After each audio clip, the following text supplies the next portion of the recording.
Yo, what's up, everybody? Welcome to my live stream. Today we've got some fun stuff going on. Today we're gonna be kind of looking a little bit more into the Dungeons and Dragons new player's handbook. So I recently discovered about this new handbook maybe just a couple weeks ago, and I didn't realize that they were making a new one. I don't know if I've just been out of the loop, but I saw that they're making a new handbook, a handbook, monster manual, and DM's guide. And being that I am a big fan of Dungeons and Dragons, and it's literally like some of what my channel is about. Is that I try to stream live with the Unbroken as well as one shots every now and then here on the channel. I thought, hey, let's just talk about this. I have this video that we're gonna watch. It's about an hour long, but we're gonna discuss my thoughts, your thoughts. We're gonna pause the video and talk about some stuff. I've never done this before, but I think it's gonna be a lot of fun. And if you're watching this later on YouTube, let me know in the comments below, like, what do you think? Is this good? Is this bad? What are some things you really like? What are some things you don't like? I'm gonna be talking a lot about that stuff today. So yeah, you should be able to see your chats come up on the screen if you're watching live and you're typing.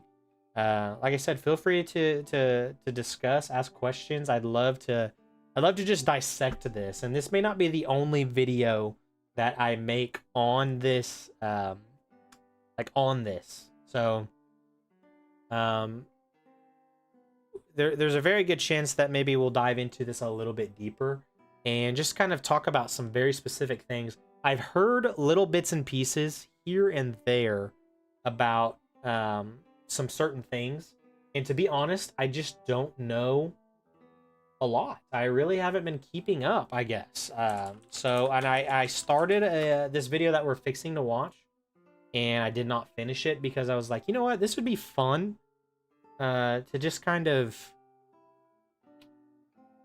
dissect together. I thought this could be a lot of fun to do together. So, let's see.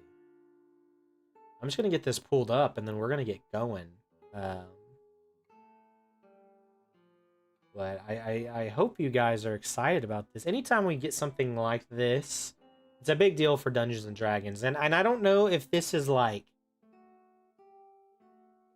I don't know if this is like something like one D&D, because I know that's been like coming out and I've been following that just a little bit. So I don't know if this is like one D&D. I don't know if this is like, I don't know. I don't know what this is exactly. So I'm excited to see like if this is like, this handbook is going to also maybe go into some one D&D stuff, or if there's going to be some more stuff. I don't know, but I am excited. I will say that this kind of stuff I am going to just pre-order. I'm just going to buy. There's a lot of places that you can buy this on, like D&D Beyond, things like that. But we're going to be getting into this momentarily. Let's see.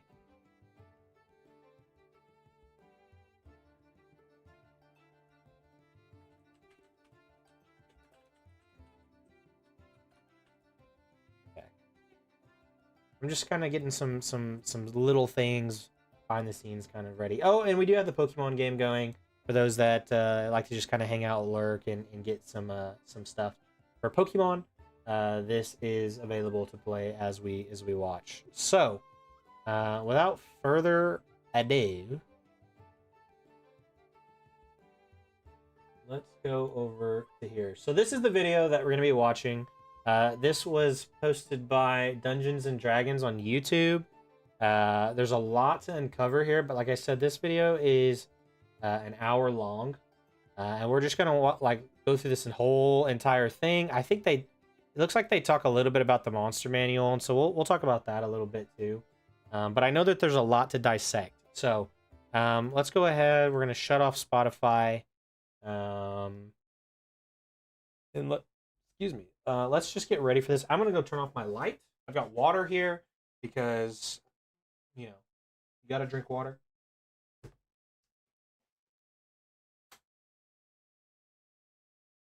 You have to really get in the mood. I even used some D&D music that if you follow my streams and stuff, we play that music quite often.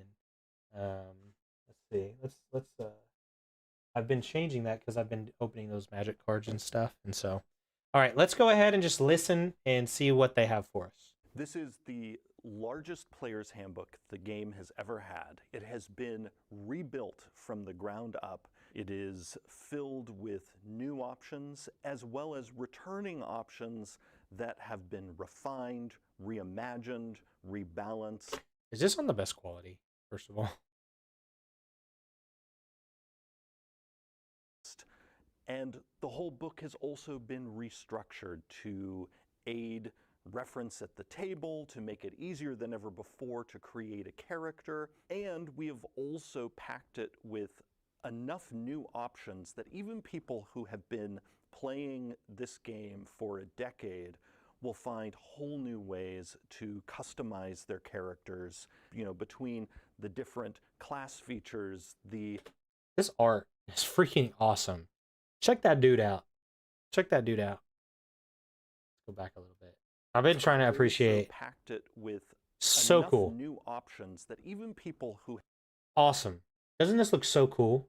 Have been playing this game for a decade will find whole new ways to customize their characters, you know, between the different class features, the subclass options, the new feats, the new equipment options, the new crafting rules, the new crafting rules, he says.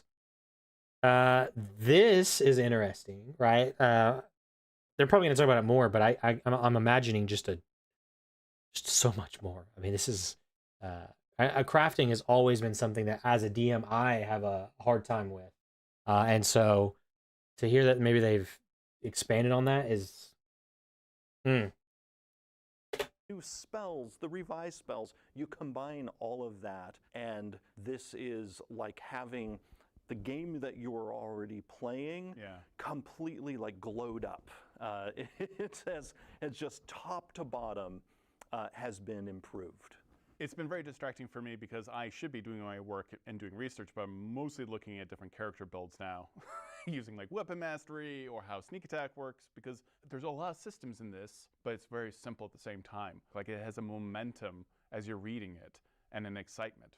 And that really gets at one of our core goals, which was streamline as much as possible while also trying to make it easier than ever before to engage with the game while also making it deeper, giving you more ways to imagine your character, more tactical options. We have specially focused when it comes to tactical options on making the... Okay, so it sounds like they're spending a lot of time wanting to make the game simple, but also trying to I'm actually going to try and get this on here. But it seems like they're really working hard to make the game simple as well as like more complex at the same time. Which sounds great to me. Sorry, I'm just trying to move this onto this screen as well. But it sounds great to me so far. I do wonder, like, for simplicity's sake, like how much of it is simpler and how much of it is more complex. It seems like they've really put an effort into make this more accessible by new players. Weapon experience more rich. So if you're playing a weapon-focused character, you are going to have a level of tactical excitement that your character never had before. You're going to find ways of, from level to level, evolving how your character plays, because just shifting from using the mastery option of one weapon to using the mastery option of another is going to sometimes subtly change how the game plays for you, and then other times not so subtly. It will be a dramatic shift. Okay, so they're talking about weapon mastery, which I believe we'll just take a look at it here. But essentially, you can even see here on Reddit, it's really lame. I think this has been like, I think about weapon mastery a lot, and or not a lot, I should say, but just when it pops up, and like I don't find myself remembering to use this very often. Um, let's see. This talks a little bit more about the new weapon mastery. So it's basically, I guess here it's a new rules feature that allows martial classes to specialize in a specific weapon type in order to deliver unique combat effects, known as mastery properties. Um, ugh, get out of here. So, what was weapon mastery before? Um, I mean, what are people? I mean, a lot of people don't seem to be enjoying it. Uh, at least the old weapon mastery, maybe. Everybody's talking about the new stuff. So maybe we'll just listen to them a little bit more. But as far as I know, weapon mastery and the old stuff, I just don't remember it. I don't know that it stuck out very much. I thought it had something to do with being able to take a specific weapon and you are able to like get really good at using that weapon or that type of weapon, like a martial weapon or stuff like that. I could be completely wrong, but let's just listen to what they have to say more here. Now, people who focus more on the magic end of the spectrum are also going to find when they dive into this massive spell chapter, over 100 pages long, close to 400 spells, many revised, a number brand new, some returning from books like Xanathar's Guide and Tasha's Cauldron, but even those reimagined. But also they're going to have non-combat options that they didn't have before, ways to enrich their social interaction scenes, their exploration scenes in ways that they couldn't before. And then we did the same with our weapon-focused characters. Again, something that people got to see as a part of the Unearthed Arcana process, that we made sure that classes that before, like say the Barbarian, that were primarily combat-focused, now have ways to contribute outside combat. There was Okay, so potentially role playing a little deeper, but also it sounds like they're trying to take some of these things that have been tied to combat only and just taking them out of combat and being useful maybe in our skill checks, things like that. no corner of the game that we did not zero in on as we built this new player's handbook and as we build the new Dungeon Master's Guide and the new Monster Manual. Every God, that part looks of so the game, cool. whether it relates to the combat pillar, the exploration pillar, or the social interaction pillar, has gotten a fresh coat of paint with new ways to play, and in some cases, surprises that people didn't even get to see as a part of the Unearthed Arcana process. Great example of that. I was not a part of that process. So like I said, this is the first time I'm hearing about this. So I mean, like I said, I heard about one D&D, but this is not something that I had heard about. So I'm a little bit like I don't know much about that process when they speak of it. So unfortunately, I don't think I have much to say about things like that as we continue on. In the player's handbook are the brand new crafting rules. There were This always is gonna be moments in the good. last 10 years of playing the game that you sometimes would find a moment, I wish I could do this, or I could wish there was a rule for that. Well, now there is. Like, if I wanted to use my sneak attack to knock out a target rather than kill them, that's there now. Like, as a barbarian, if I want to feel like I'm channeling something primal in myself and maybe use my strength score to actually inform like perception. Wait, did I miss something? Did I miss something? We're talking about If I wanted to use my sneakness, or I could use moments in the last 10 years of playing the game, you sometimes would find a moment, I wish I could do this, or I could wish there was a rule for that. Well, now there is. Like, if I wanted to use my sneak attack to knock out a target, rather than I thought they were talking about crafting. Did I miss something? Maybe I was talking. New ways to play, and in some cases, surprises that people didn't even get to see as a part of the Unearthed Arcana process. Great example of that in the player's handbook are the brand new crafting rules. Oh, okay. there were always moments in the last 10 years of playing the game that you sometimes would find a moment, I wish I could do this, or I could wish there was a rule for that. Well, now there is.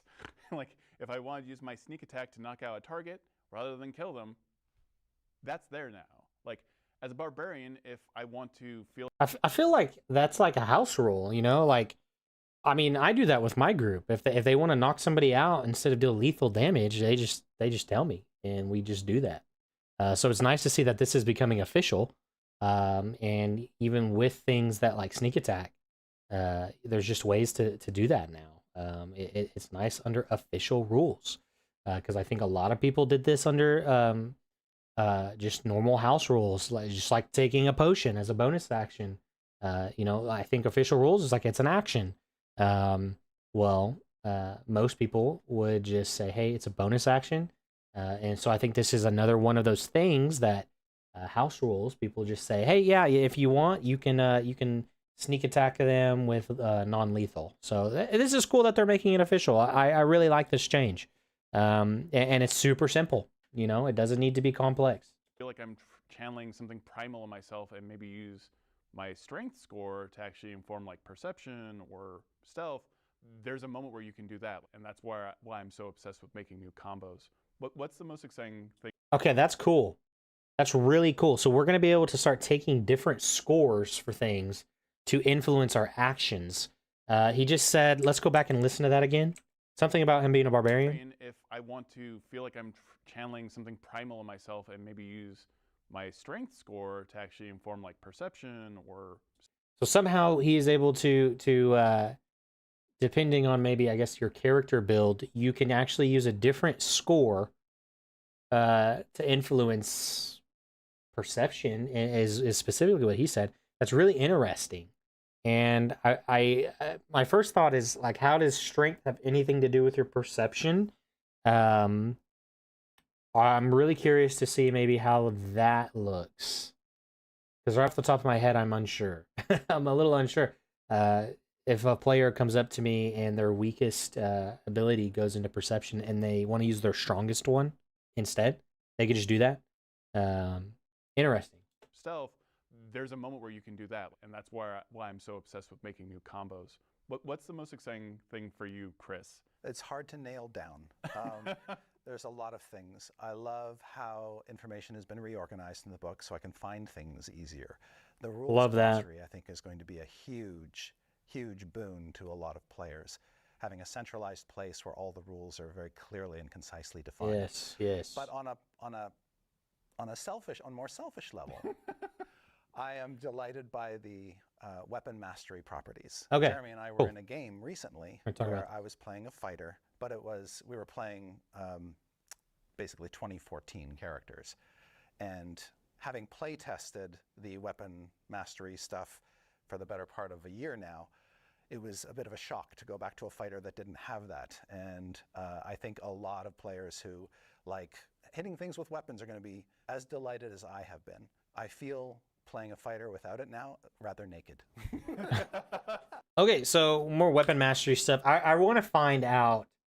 I want to find out more about this. I want to see the actual rules on this, and I don't know where I can find this, to be honest. I'm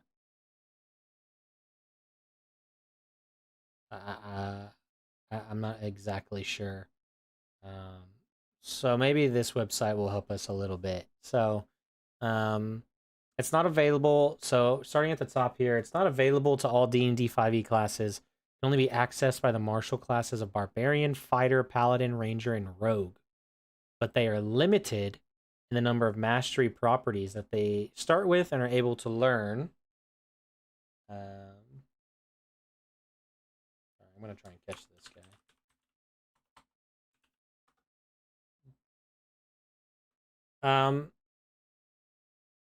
Let's see. They start with and are able to learn as they progress. Rangers, Rogues, Rangers, and Paladins can access 2 mastery properties at a time. Barbarian and Fighters start with 2 and 3, respectively. So at level 1, all martial classes get this. Simple and martial melee weapons. So that they're just good at that. They're just good at using simple and martial melee weapons. Simple and martial based on your weapon proficiencies. So that still is kind of a thing. You've got to be proficient potentially in what you're using. Some subclasses allow you to access more mastery properties. For example, the Soul Knife Rogue can use the Vex mastery property. If you choose the multi-class, you can access weapon mastery as long as your second class is a martial one. There are currently 8 weapon mastery properties. Cleave. Just ignore these ads, okay? I don't know what these are. Cleave. If you hit a creature with a melee weapon attack, you can make a second attack against a creature within 5 feet that is also within your reach. When you hit with the second attack, you can roll your weapon's damage, but you don't add your ability modifier unless it's negative. That's interesting. So it's kind of like a bonus action with your offhand, like if you were to dual wield. Is basically what that sounds like. Graze. If you miss a creature with your weapon, you deal damage equal to the ability. Oh, okay, that's kind of cool. Nick. Make an additional attack against a target creature if your first attack was made while wielding 2 light weapons. Push, you can launch a creature you hit up to a large size, 10 feet away from you. Sap, an enemy you hit has disadvantage on their next attack roll before the start of your next turn.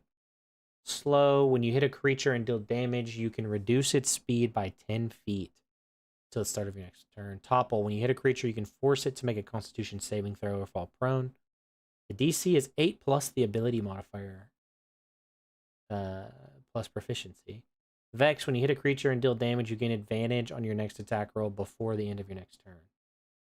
So those are the weapon masteries. Their properties, I should say. So those are cool. I can see how some of these could be really helpful, and some of them are just okay. Let's keep going here. And exposed.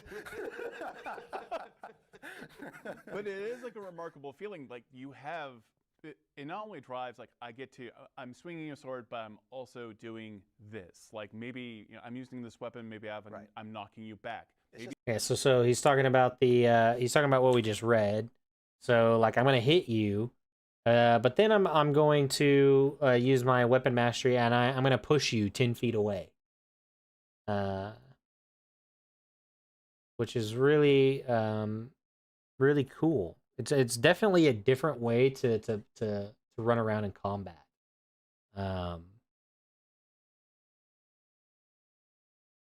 Interesting. Maybe I missed, and exactly. I'm still grazing you and doing damage. Yeah, graze. You're making now choices that make those weapons important. Like if you're using a scimitar, a dagger, if you're using a heavy crossbow, there's an advantage to it. It has a tactic to it. Like I can't imagine martial classes without this now. Yeah, I think one of the amazing things about this opportunity to revise the books is we can do more wish fulfillment. Mm-hmm. Yeah. Because we're building on a system that is sound and tried and true and that people love. We can now take 10 years of feedback of, oh, I wish the game did this, or I wish this class did that, and deliver on those wishes. It also means that with the core rules in the book, so, in addition to all the fun character options and whatnot, well, the rules themselves that run the game have also been enhanced, where we were able to take things that maybe have been house rules for people over the past 10 years and make them a core part of the game. Great example of this. Many people over the last 10 years have allowed people to drink potions as a bonus action, feeling it was way too punishing running the rules as they were written in 2014 to have to spend your entire action drinking a potion. Particularly scary if you're dying and you're drinking that healing potion. And so people are going to find that now healing potions take a bonus action to drink. And there are shifts like that. There is cheering happening right now while this video is playing. Yeah. And there are shifts like that everywhere you look in the rules, that it will feel like the game you've been playing, but everywhere you look, enhanced. As you are looking through the player's handbook, as you're making your character, there's such intentional design behind everything. Every piece of art, the layout. I can flip through this book and in seconds know where I am. All of those choices That's awesome. Were very intentionally made. Often with... That's the thing about the current player's handbook, is that rules and stuff are so scattered. It's literally scattered.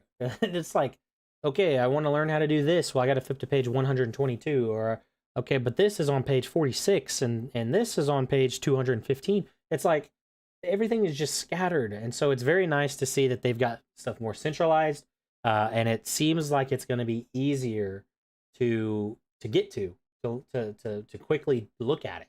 I mean, awesome. I love to hear that. With our books, what we typically do, we will write, and then we will sort of later in the process begin working with the book's art director to come up with how the book is going to look. In this case, the art directors, Emmy Tanji and Josh Herman, were a part of the conceptualization of the book from the very beginning. The text and art has just completely gone hand in hand throughout this whole process. The art style hasn't changed because we still have a lot of amazing returning D&D artists come back to join us in this adventure. They have such a wonderful sense to bring in their own experiences and their own takes on our art orders. So I mean, like, we truly did do it with intention, but we can't take all the credit because it's also the partners we work with that take it, you know, beyond into the next level. There's a lot of stuff that went into the covers. We kind of wanted to approach them all up as a set. So working with Tyler Jacobson and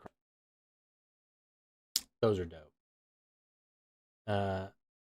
That monster manual, I can't wait. I remember when I got my very first monster manual, and it was just the coolest feeling in the world. As a DM, I loved my monsters manual. I remember, oh my gosh, I remember looking at every single monster in 2000.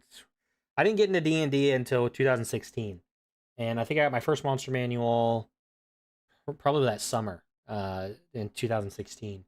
And I remember going through every single creature, finding the ones I liked the most, usually the dragons. But I loved the Beholder, and to see the Beholder here and now. And this art style is freaking awesome. And that Dungeons Master guide looks so cool. I mean, truly a great job with the art. I really cannot wait to just get back into this. That monster manual, I love the monsters in D&D. I love the art of them. And I think that's something that is just so exciting. I'm like a kid on Christmas, ready to just rip into this thing and just see what can I do as a DM, you know? Oh, I'm so excited. Okay, let's keep going. across all three was a really great experience because he had also done the covers before. So when at least he had done the Player's Handbook and he had done the Dungeon Master's Guide in 2014. So we got a chance to kind of reapproach them with a different perspective and what we wanted to do and try to figure out what that was. And we definitely referenced second edition, you know, and Easley Elmore, you know, that sort of original D&D artwork. We wanted to kind of bring back some of that flavor, especially in the shape language and the colors and sort of just the compositions, and to kind of evoke a little bit of that. I don't know if you guys noticed, but that's Minskin Boo, which is really cool. Language and the colors and sort of just the compositions, and to kind of evoke a little bit of that classic fantasy vibe, right? So hopefully all three of the covers kind of give you a little bit of that. And for the new player's handbook, the art we have here, these are some famous D&D heroes. Mm-hmm. And you've got the gold dragon, and you've got the red dragon below, and the most vicious looking kobolds I've ever seen. Probably in D&D. Those are kobolds? Yeah.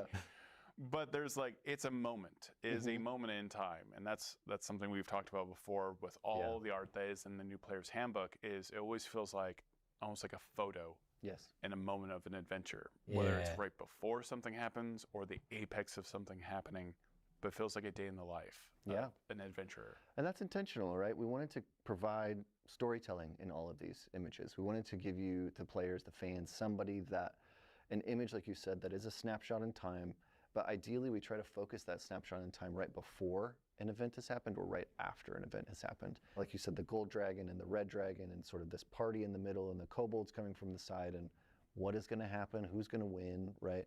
You know, same thing if you look at like the monster manual, like very much in the thick of it, but right before the real action happens, right? like almost like at the end of round 1 in a way. Yeah. Yeah, so what's the rest of the fight going to be? The person that gets picked up by the tentacle is your unlucky party member for sure. Probably happens to them every game, all the time. And then on the DMG, you've got sort of we very much also reference previous editions with the cover of the door being opened, right? So what does it look like inside of the door? What could that DM be prepping you for? What is that set case or that show piece that you're going to be facing? So with the DMG cover, you've got sort of your multiple casts of characters, all the way from your grunts down to your skeletons to Venger, sort of your campaign level villain, or Warduke in sort of like almost a henchman mini boss of a campaign, right? And then you've got a looming threat in the back. So something that has a lot to look at that you can pull a lot of storytelling out of, hopefully. Was very intentional for all 3 of these. There was so much planning that went ahead before these subclasses art because there's 48 of them. Yeah. And Josh Herman and I. 48 classes? Is that what she said? For all 3 of these. There was so much planning that went ahead before these subclasses art because there's 48 of Subclasses. 48 subclasses. them. Yeah. And Josh Herman and I, we just both worked on this giant matrix of like the characters. Okay, like, are we covering our tieflings? Are we covering our halflings? Like, make sure that we just have a wide variety of characters we want to show because 48 is pretty spectacular, And Oh, then, yeah. to also make sure they complemented the classes as well. So some that leaned into the tropes and others that kind of were a nice, unique new spin. An example of how I hope this art will inspire others is that I've never wanted to really play a spellcaster. I'm like, it's too hard. It's just so much you have to manage, and I'm sure it's not. But then I saw some of the warlocks, that. like, holy moly, like the wizards. I'm like, okay, I would absolutely jump into playing a character like that. And I'm hoping that's what this art will do to inspire some of our players. We mapped out. I love that. I mean, the heart behind that is awesome. I mean, I didn't really think about how the art could draw someone into playing a character. But maybe it's because the 2014 art is like okay on the classes, I never thought about that, and that's so cool that they've even thought about how can we draw other people to come and play these new classes,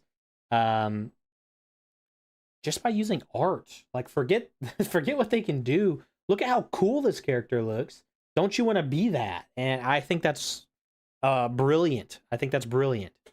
Not only the subjects we wanted portrayed in the art, but the style of the art in each chapter. And so that's why when you look at the character creation chapter, there's line art, because we wanted you to have this sense of when you're making a character, you're like almost writing with pencil. And many of us, when we're making a character, will change our minds a bunch of times, whether we're making the character on D&D Beyond or, typing it on our... That's a really interesting line art.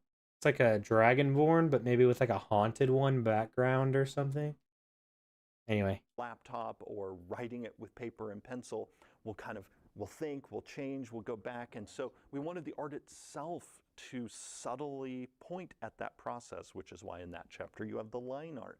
But then when you get to your class chapter, where you're making the most important choice for your character, your character's class, you are just dazzled by full-page pieces of... For my Magic the Gathering fans, doesn't this look like Tameo a little bit? Anyway. Art for every class, by key pieces of art for every single subclass. Then it keeps going in terms of the beauty when you then get to the character origins chapter and you see the different backgrounds available to your character. And they're literally backgrounds. They're literally backgrounds. I love that the most, because you're not interjecting a character to describe hey, this is what Charlatan looks like. You're just giving, this is the green screen background that your character will be inserted into. Yes. Right? That's great. Also, more than that, the backgrounds themselves have... I'm reading some of this. Noble. Ability score, strength, intelligence, charisma, feat, skilled. History and persuasion and skill proficiencies, equipment, A or B, a gaming set for 50 gold. This is interesting. all been It's like kind of the same, but but the ability scores part is a little different, which is cool. Mind. And the feat skilled. And the entire more than that, the backgrounds themselves have all been redesigned, and the entire background system has been reimagined as one half of your character's origin, the other half being your character's species, and the two together interlock to give you a view of who your character was before they became an adventurer. And but it's very intentional because you get a feat based off your background Mm. and skills on top of that. And that free feat really informs, like, well, of course, I would have this feat starting off because this is the background I come from. That makes perfect sense. I just like how that's tied together. And that also informs the ability scores. yes, and I know we'll be I don't know if I don't know if I want to comment on it now, but like anytime I've ever played D&D, and this is like to nobody's fault, I don't feel like, it's just that backgrounds always seemed like, at least in the 2014 version, they always seemed like they were just there to give you extra abilities, like skills. Like I'm trying to think, like I've never like had somebody as a DM say like, yeah, hey, I'm a guild artisan and I'm going to use that. Like nobody does that. At least I don't think they do. And nobody says I'm a sage and like I'm going to use these sage background stuff to like benefit me in some way. No. People just write down, hey, I get a proficiency bonus in this, or I get a bonus in my skills in this, and it's like after that, it's never really like, at least in my experience, it's just never been used again. Like I'm a charlatan, and it's been maybe once or twice that anybody's ever like said, hey, can I use my charlatan ability as a background? And I'm like, oh yeah, that exists. So this is kind of cool that they're expanding on this a little bit, making it feel a little bit more important and not just, hey, also you get to choose this background as part of your character that basically just gives you more abilities. Now you get feats, which is awesome. Feats are only ever acquired by leveling up. So that's really cool. Now you get them with a background. So I love this change. It seems like it's a little bit more intentional, a little deeper. Of course, at the end of the day, it just kind of depends on how really it's written.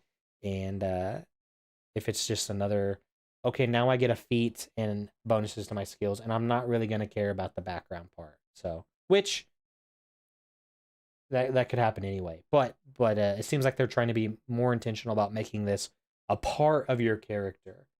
So I love it. digging deeper. And that also informs the ability scores. Yes, and I know we'll be digging deeper into character origins in one of our other videos. But one of the major changes for backgrounds is exactly that they now give you an ability score bonus, or rather set of bonuses.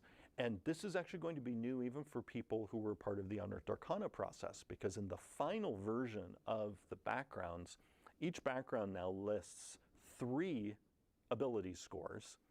And if you select that background, you then choose how you want to distribute your bonus there. So you can either have +2 in one of them and +1 in another, or you can have +1 in all 3 of them.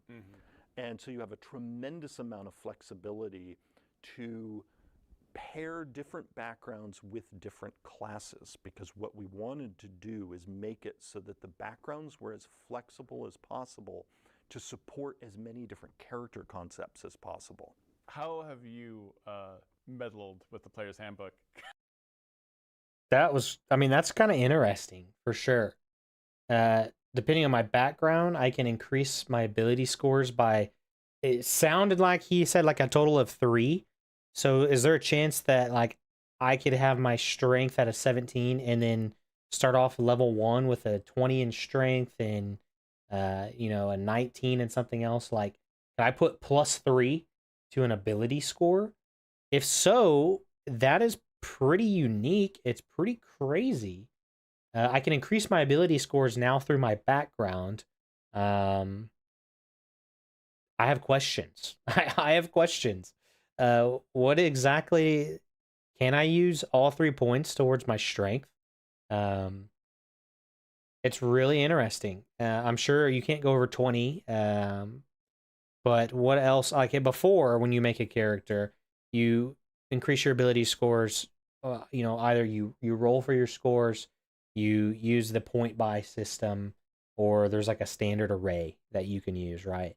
And then your class adds maybe a point or two somewhere, and then that was like your ability scores that you would get off of your class and how you did your points to begin with. Now, I'm wondering if there's the same process of like a standard array, point buy, or roll. Your class gives you some ability scores. And then on top of that, your background will allow you to even increase those ability scores further. Very cool. It seems like it'd be a lot easier to not get a character that has like negative. Because most cases, when you have a character, at least one of their ability scores is going to have a -1 modifier. Um, Interesting, very interesting. It seems like we're gonna have more broken characters potentially, but let's keep listening. I don't think. What's a nicer way? I was like, what'd you do on the player's handbook? I like. Well, let's see. Jeremy and I were in the room hashing out the outline for the book. Yep. Yeah. With our good friend and former boss Ray Winninger early on. So I had a hand in sort of sculpting the shape of the book, with Jeremy leading that work, of course. And then I injected myself at various points everywhere I could, creating new spells for the spells chapter, rewriting text from the 2014 book to make it suitable for the 2024 revision. All three of the books we mapped out, Chris, Ray, and I, we mapped out together. And what people are going to see when all three books are out is that intentionality that you talked about, Todd, that we not only carefully plotted out the player's handbook that you've now seen, but also very carefully plotted out the Dungeon Master's Guide, and very carefully plotted out the Monster Manual, and plotted out how the three books integrate with each other. And so in many ways, we view the three books as one massive book that's simply too big to publish. Yo.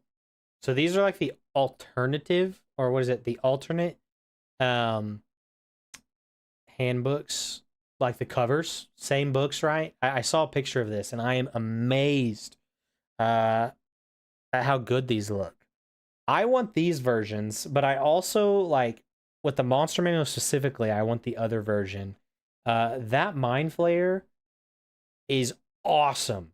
Okay. That is awesome. Let me know what you guys think.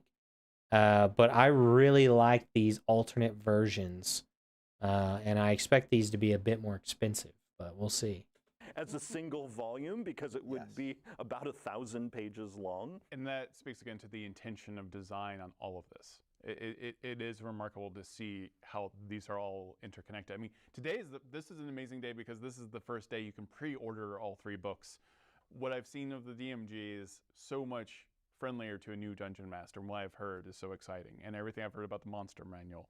And it does feel like this is one cohesive project in a way that we haven't seen before. It's so cohesive that there is essentially a piece of the Monster Manual in the player's handbook. Right.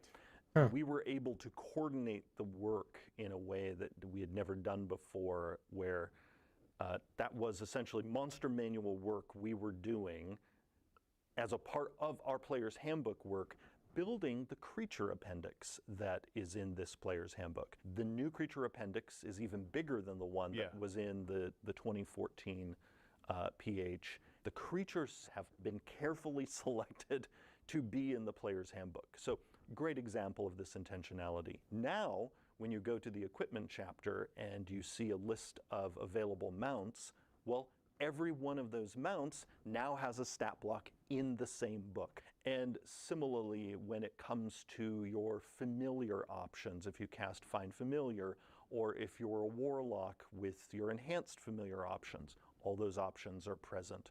we also made sure that druids had a really good starting selection of creatures that they could transform into using wild shape.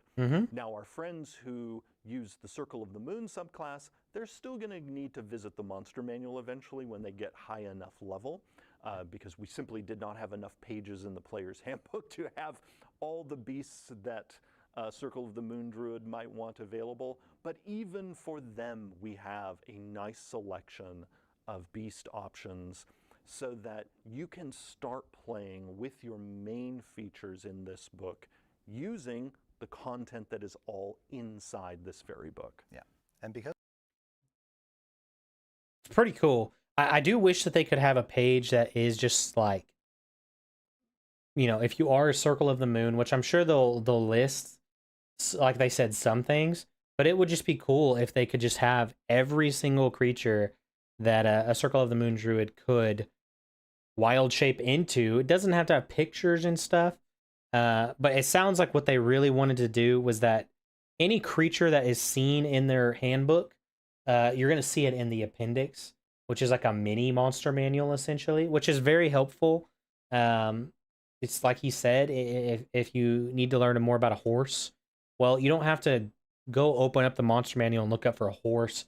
It's going to be nice to be able to go into the back, I'm assuming the back of the book, and find horse and say, okay, yeah, the horse is this much health and it can do this, and you know, simple things like that. I really like this. The very first player's handbook, or rather the 2014 version, has a small, I guess you could say, appendix of monsters, but some of them feel kind of random, and just like oddly like they shouldn't be in the player's handbook. But it seems like this time, while it is going to be bigger, it will be more helpful, because it is pointed towards, like he said, mounts or druid stuff, or familiars even. It's all going to be kind of in one book, which is going to be super helpful. It is a little too bad that the Circle of the Moon Druid will have to go back and forth, but if you're a Circle of the Moon Druid, you probably already know what you like to wild shape into, and if you're new to it, it doesn't take long, I think, to figure out what would be fun. Like I love Druid. That's one of my favorite classes because of wild shape, and I loved thinking about, hey, I could just turn into this, and like we can just go do this. You know, I could turn into a bee. I could turn into a snake. I could do this and this and this, and that was always really fun to just be very situational in what I could be as a druid. So I don't think it'll take long for people to figure out what they want. So anyway, just a little thing there about druids, but I'm a biased. Okay, I love druids. All right.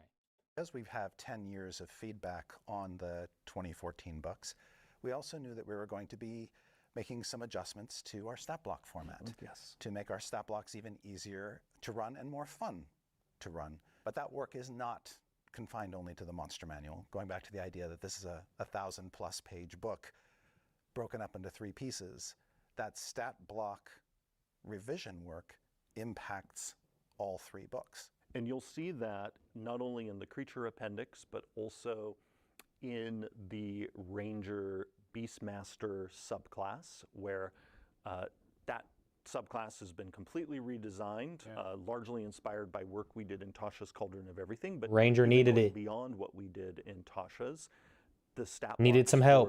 for that Ranger's friends have been redesigned. All of the stat blocks that appear in the new summoning spells that are in the book have been redesigned, all with this view toward making our stat blocks easier to use, and also really getting under the hood of every stat block and making sure that the creature is delivering the goods when it comes to the damage it deals, its resilience, and also its fun. You mentioned summoning spells, and again, like what I love about the new player's handbook is everything you need is in the new player's handbook. Like if you want to wild shape, if you want to summon a familiar, but the summoning spells have various options of the type of that creature that you want to use. So if it's an aberration, if it's undead, if it's a fiend, you're not just having to select this one type of stat block creature, you have a variety of options. So if you love summoning and you like to be tactical, it's just layers of options with one singular spell, and you have all the stats you need to just run it. You don't need to grab another book and go hunt something down. It's all in the player's handbook. I love that. It sounds like summoning is going to be interesting. He made it sound like we're going to be able to take, like, I could summon a fiend rather than look for a certain creature. You just summon an aberration and kind of describe what it looks like, I guess. Sounds really cool. Just more open-ended stuff that allows for deeper, better roleplay. I love it. And that was something that people loved when we first introduced it in Tasha's Cauldron. And so we were excited to be able to take that approach to summoning and incorporate it into the game's core. But even people who are familiar with those spells in Tasha's will have some fun surprises, because all of those spells have been enhanced for the player's handbook. And so they, like everything else, are glowed up. We even have other parts of the book where options that maybe first appeared in Tasha's Cauldron now appear here and have been enhanced. Great example, the Soul Knife in the Rogue, the Psy Warrior in the Fighter, Aberrant Sorcery in the Sorcerer. I bring up all my psionic boys. Yes, all a part of our desire to bring more psionics into the core game. Yeah, this was actually something that we. I sound like they're about to talk about psionics and stuff, but before we get to that, I am so glad that they're putting everything into one book, because right now it sucks having to go from Player's Handbook to Volo's Guide to Monsters to the Dungeon Master's Guide to the Tasha's Handbook. What else? Like I have so many books of D&D stuff right down here.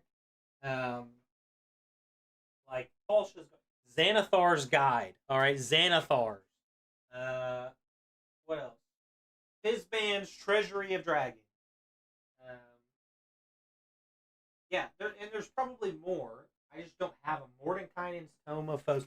So there's probably more that I don't have, but like Xanathar's Guide, Tasha's Guide, Volo's Guide, Xanathar's. Did I already say that? Mordenkainen's Tome of Foes. All these books that I'm like, okay, my friend wants to play this class. What book is that in? And do I need to go buy it because I don't already have it? And anytime he wants to level up, and I'm going through the player's handbook looking at his fighter, and he's like, oh, I'm not using that fighter. I'm using the one in Tasha's, or I'm using the one in Mordenkainen's. I'm like, dude, oh, it's so difficult. So now my session, my games, I don't just bring to like in real person games. I don't just bring a player's handbook, a monster manual, and a DMG, which I don't actually bring the DMG most of the time. But most people, that's probably what you bring is those 3 books. We got to a point where we were needing a PHB, a monsters manual, a DMG, Tasha's, Xanathar's, Volo's, Mordenkainen's. I keep forgetting that one. We have to have all these extra books because all this stuff has been scattered when they were adding content. And I could see this still happening anyway. But it's just so nice that they've taken all of that stuff, they've compressed it into one book. We've got 48 subclasses in one book. It's going to make this game so much more fun. And it's going to make it so much easier for your in real life gamers, D&Ders, whatever you want to call us, role players. It's gonna make it more easy, like it was maybe back in 2014 when we didn't have all this extra classes and stuff spread out everywhere. Of course, we might still see that anyway, but at least now we've got this much that if I ask you, if I'm going to Roll20 or a D&D Beyond's new VTT, and I say, hey, I really only want you to use stuff out of the player's handbook. If I say that now, like, people are gonna be like, oh, there's not that much in that book, though. What about the one in Tasha's? Or what about the one in here and here and here and here and here? And it's like, okay, well, if I'm playing an online game, I don't own those books. And so it makes it harder for me to have to be like, okay, I'm gonna have to go buy all these other books just so these people can play these, and that's fine. It's just it's scattered and it's everywhere, and it's just harder for me to get to those places fast enough. It's harder for me to memorize where everything is. This is a huge move, and it's going to be so much easier in the future for me to say, hey, let's just only use classes out of the PHP 2024. And whenever they decide to make more classes and they put them in new books, I really think it's just going to be easier for us to just say, okay, yeah, that's totally fine. There's just so much to choose from in the current PHP, talking about 2024, that it's not going to be an issue. But right now it's an issue. Right now it's a problem because nobody wants to play the stuff we've been playing for 10 years. We want to play the new stuff. And I think that's good. I think it's going to be good. I think it's all going to be in one location. It's going to be nicer, moving forward on VTTs and even in real life. It's just going to be nicer. I'm ranting, but it's because I'm so happy about this change of putting everything in one book and not having to buy 15 other books because Joey wants to play this type of fighter, and Jeremy wants to play this type of wizard, and Teresa wants to play this type of druid, and all three of those classes are in 3 different books. So I'm very happy that I'm very happy to see this change. We talked about doing over a decade ago in the 2014 Player's Handbook, and we frankly just didn't have time to do it over a decade ago. And so we thought, now what are they talking about? Of our desire to bring more psionics into the core game. Yeah. This was actually something that we talked about doing over a decade ago in the 2014 Player's Handbook, and we frankly just didn't have time to do it over a decade ago. And so we thought, now we have the time. And I like to think of it as the great old one warlock now having their friends show up, so we can you can now have your full party. your full psionic crew. Whereas before in 2014, the great old one warlock was wondering where all their psionic buddies were, and they've now all shown up for the party. The gray old one is nasty now. In gray all old the one best is new ways. and super nasty. It gets in your head literally to I love have it. some nice advantages in combat. Yes. There are significant, lovely changes to so many of these subclasses that just amp them up to more what you wanted to do, more what the kind of core concept was. Again, the Feywild patron for the Warlock, you are just teleporting everywhere. You are just bouncing, and with every time you do use Misty Step, there's a new added-on effect. And it just feels That's cool. like you've made a pact with a Fey creature. Like, it makes narrative sense. And it gets me excited for like the tactical things I can do with all these subclasses, because I feel like there might have been gaps before in the 2014 versions, and now those have been filled in for that wish fulfillment that we all have. The Archfey Patron Warlock is a great example of a subclass that didn't just get tweaked. It's basically a new subclass. Yeah, absolutely. And this book has 3 brand new subclasses that have never appeared in a D&D book before. We have the Circle of the Sea in the Druid, we have the College of Dance in the Bard, and the Path of the World Tree in the Barbarian. But again, just as the Archfey Patron Warlock has been so redesigned that it's essentially a new subclass, there are other subclasses like that as well. The Warrior of the Elements in the Monk has been so heavily reimagined, it's essentially a brand new subclass. The Beastmaster in the Ranger, essentially a brand new subclass.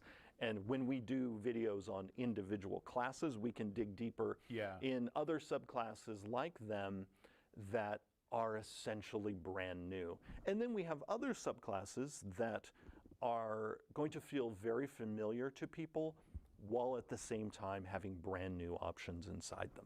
And again, remember that like Weapon Mastery has left no class that uses Weapon Mastery untouched. Like, that has changed the game. Yes. If you're a Paladin, if you're a Ranger, a Barbarian, a Rogue, a Fighter, the game is different now. Absolutely. Every single class that is weapon focused, your play experience is going to be different now and more fun and more tactically interesting because of weapon mastery. It just seems like they're hitting on this weapon mastery a lot. And I go back to looking at, I mean, I'm sure maybe it's changed a little bit since like they've probably let the public beta test it essentially. Um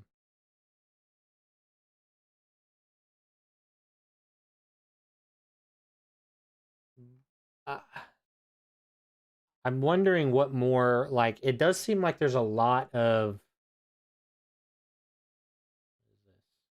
like this guy thinks these are the best. And so are people going to be using these? Well, this is what he kind of says. Cleave is a free attack with limitations, but he doesn't say exactly. Let's go back. Oops. Let's go back to D&D Beyond here. Was this where we read it earlier? No, but it still kind of helps here. People are going to be using these more in combat to deal, like, to affect in certain way, but it seems like it is fun. It is more fun to do this.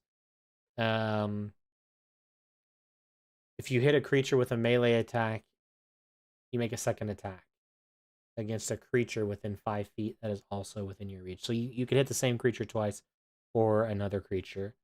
And it's basically a bonus action, like, offhand attack, is what it sounds like to me. You roll your weapon's damage, but you don't add your ability modifier. Unless it's negative, which is, like, weird, but whatever. Graze, if you miss, you still deal damage. Nick, if it when you make an attack with a weapon, as the light property, use a bonus action to make one attack with a different light weapon. So if you're dual wielding with like 2 rapiers, I think it is, or what is scimitars, light weapon, light short swords, I think light weapons, you can just hit them twice. But it seems like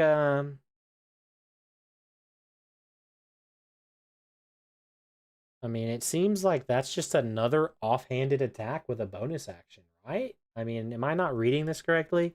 When you make an attack with a weapon that has a light property, you can use a bonus action. Like if we look at what is it? It's dual wielding, right? Dual wielding 5e. Or is it 2-weapon fighting? One in their main hand and one in their offhand.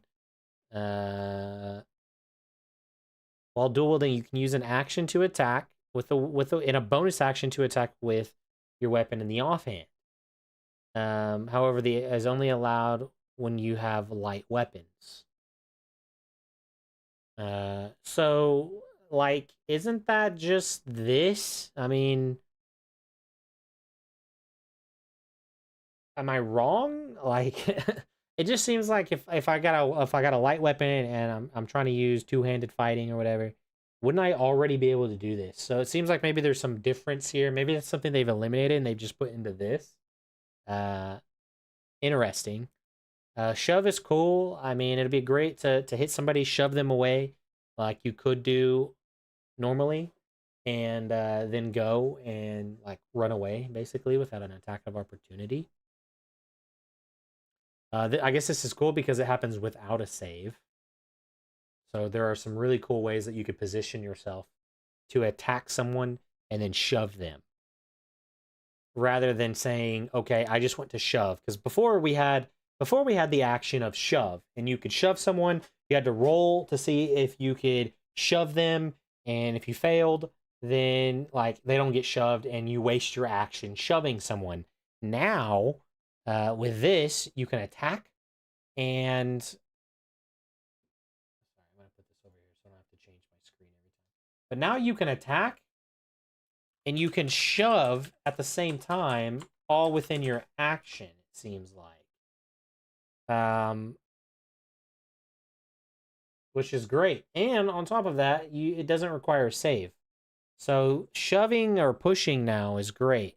Sap, your job is to distract the enemies long enough to let your friend deal with them. Sap is a choice. When you hit an enemy with an attack, it inflicts disadvantage on your target's next attack roll. Again, I mean, that's really good, actually. As a ranger, you can just like hit people from afar. As a wizard, you just hit people from afar, right? Well, maybe not a wizard, because this says you have to use weapons. But like a ranger, if I shoot you with an arrow, I can just make you have disadvantage on your next attack. Very cool. Same here, kind of with slow. When you hit a creature and deal damage, you can reduce its speed by 10 feet. Topple.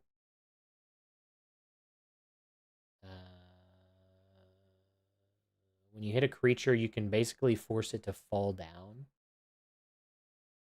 And then, yeah, right. So right here, so a level 5 fighter with a maul can knock their opponent prone, and then use their second attack and action surge to attack with advantage. So you can hit somebody, topple them, and then just wail on them. That sounds pretty fun. I'm not gonna lie, that actually sounds good. Vex. Having a weapon with Vex feels like a superior swordsman dancing around their opponent, striking openings until the battle is won. When you hit a creature and deal damage, this property gives you advantage on your next attack roll before the end of your next turn.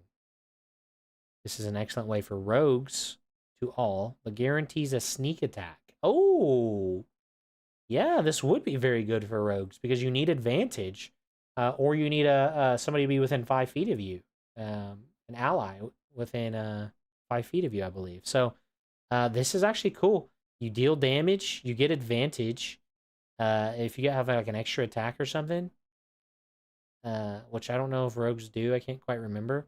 But just automatically getting sneak attack because of Vex is really strong, and it could create a rogue to run off on his or her own, and use Vex to do some serious sneak attack stuff. So that is really cool. This is the Okay, I think that's what we're watching right now. No, it's not. But this is everything we need to know.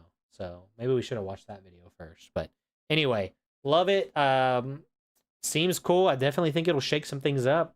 I don't know how much it will in combat, but it seems like it could do a lot of fun stuff.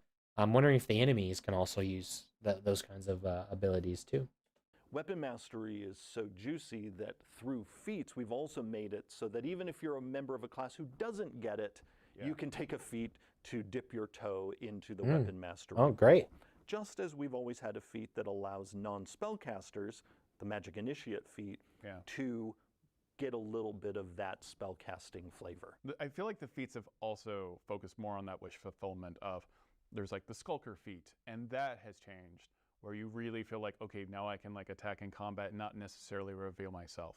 There's new features that make you feel like this feat, how I feel it should play, is playing that way now. And there are way more feats. There are a lot of feats. But this book has 75 feats in it. Yeah. Holy mackerel. It includes not only a suite of feats that are for first level characters that they get through their backgrounds, but we also now have epic boon feats that unlock for you when you reach level 19. And then between those epic feats and your what are called origin feats that you get at first level, you have many of the feats that were available to you before in the 2014 Player's Handbook, along with a number of new feats, some of which have migrated into the Player's Handbook from Tasha's Cauldron, and then have been enhanced in a variety of ways. We also have some things in the game that previously existed inside class features. So a great example of this are the fighting styles. Right. That shared tech has now migrated out of the classes into the feat system.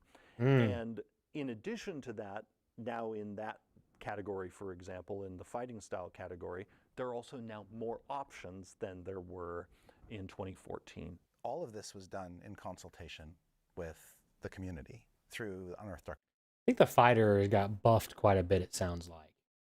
More fighting styles. And then this mastery stuff, it seems like the fighter is just going to be like freaking cracked. Arcana articles. Those articles helped inform us about how far could we go with the design. You know, how far was too far, how far was just right. And a lot of time and energy was spent by Jeremy and others poring over the information that the community was giving us, the feedback that they were giving us on the subclasses, on the feats. I think that there were times when we even, I think, pushed even farther than the fans really wanted to go, but they helped rein us in a little bit. What came out the other end, I think, is going to just surprise and delight people. And for people who have been invested in UA and paying very close attention to what's going on, they're still going to be surprised because some of the feedback they gave us led us down interesting, fun paths. And but they're also going to see, oh, these guys actually, you know, they took the feedback that I gave them and they made it better. And this is going to so amp up my game. And those shifts that we made based on the invaluable feedback that the community provided are really going to result in that surprise you're talking about, Chris. Like, for example, in the Unearthed Arcana process, we tried several different approaches to inspiration and how that rule works. Well, the version that's in the player's handbook never appeared in any of the Unearthed Arcana articles, but it was inspired by feedback that we received, because and it is now called heroic inspiration. Okay. Rather than dealing with advantage, which is what inspiration did in 2014, we realized this rule needs to play better with the rest of the game. And the game is already chock full of ways to get advantage. Yeah, and absolutely. so the final version of it is now a reroll. So not advantage, but is a reroll that the player can apply to any roll, not just D20 rolls. Because what we realized is we also wanted you to be happy you have this, even when, let's say, you're rolling the amount of hit points you restore to somebody with a healing spell, or you're rolling damage, or the DM has you randomly roll a die for some mysterious reason, like DMs sometimes do. We want players to have this little ace in their pocket of, all right, I always know if I have heroic inspiration, if I roll really bad, no matter what the die roll is, I can use it and re-roll and hope I get something better. And we're showing you as much art as we can. I love that. Right now, I hesitate to give inspiration because it's like you said, advantage can be obtained way easier, but the advantage is also only used in certain checks. So being able to re-roll the die is way better. It's in a way it could be like an advantage, but it doesn't have to be. I guess it's basically advantage in everything, rather than just like ability checks and whatnot. It's kind of like even oddly an advantage in a weird way to receiving health from a cleric. Like you said, you might have to roll a d12 and you roll a 3. Well, it's almost like you get advantage on that d12 and you can roll higher with your reroll if you would like to do that. I love this. I think I'm gonna have to start implementing it even in some of my homebrew games, like now. So I really like that. And layout and page design, and even then it's not the same as holding it, especially when it comes to like the alt covers as well. Yeah. There is a texture, there is a way the light hits the gold that you can't really describe. Yeah, the alt covers were really fun as well. We went sort of intentionally the opposite direction than the alt covers. We wanted to do something that was quiet and reserved and really paid homage to these being books, right? To TRPG books, right? This is a place of people where they're gonna, you're gonna buy these at your friendly local game store. You're going in person to pick up a physical object. That sort of... You will not see the alternate versions in your game stores. Like, those are gonna sell out so fast. It's gonna be ridiculous. Yeah, good luck. Good luck finding any alternate covers in any of your game stores. He's got to be talking about just the normal, which is great. I think those are gonna be great. But those alternate covers are gonna sell out so fast. Classic fairy tale style of a book kind of came to mind as an idea of this feels like it both pays homage, but also is like a nice update and similar but different than what we've done before. So, and also a very big contrast to the traditionals. So for the Player's Handbook, we've got another iteration of the Gold Dragon. We have a gold dragon on the cover, having some tea with some friends. Wiley Beckert is the artist there. And they just really nailed it, the kind of vibe that we were going for of, we want something cozy, we want something calm, we want something that calls back to sort of classic storytale illustrations. We want a relatively tight color palette here. But I guess the thing I'll say about the alt covers is you have to see them in person, because the gold foil treatment that's on them, the sort of soft touch to the cover, them being on a foil cover as well, so when you move them around, the way that the light hits them, the gold framing has beautiful shine to it, but the actual cover itself has almost like a lenticular style of foil. So when you see them, they're really beautiful and they're really different.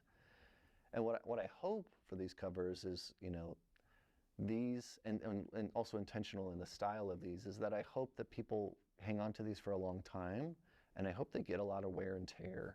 And I hope that, you know, 10 years from now, these sit on a bookshelf next to other well-loved and well-used books and feel right at home. I'm also excited for people when they get the book in their hand. That kind of hurts me because if they look that pretty, I don't want to. I love them as like a display, but I don't know. I would definitely want to flex on people if I were to have those. But they're foil and they're pretty. It's like I don't want to scratch them. You know what I mean? That's just me though.